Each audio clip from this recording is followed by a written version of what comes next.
पिछले एक हफ्ते में यूक्रेन जंग का रुख थोड़ा बदला हुआ दिखाई दिया। यूक्रेन पर धड़ाधड़ मिसाइल और रॉकेट दागती रूसी फौजों की न सिर्फ रफ्तार में कमी आई, बल्कि कई मोर्चों से उन्हें पीछे भी हटना पड़ा। यूक्रेन का दावा है कि कम से कम 6 जगहों पर कब्जा जमाकर बैठी रूसी फौजों को खदेड़ दिया गया है। इन जगहों में कीव का बाहरी इलाका, इरपिन, बूचा, सुमी चर्निहिव के कुछ हिस्से और मारियोपोल के कुछ सैन्य अड्डे शामिल हैं।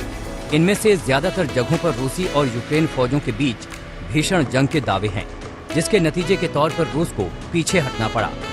हालांकि रूसी फौजों की तथाकथित वापसी के बाद बूचा जैसा मंजर सिर्फ मारियोपोल में दिखा, जहां शहर की सड़कों पर लाशें गिनना मुश्किल हो गया।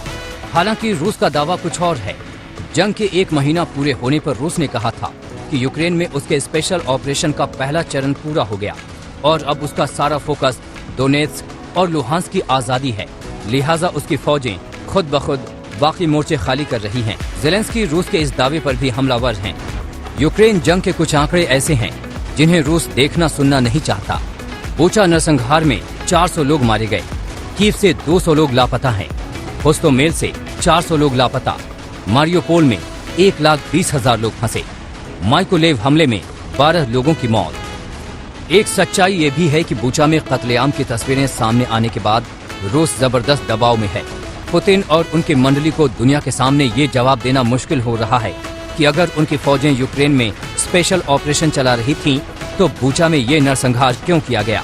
इसी के नतीजे के तौर पर यूक्रेन पर हो रहे हमलों में भी एकाएक काफी कमी आ गई है।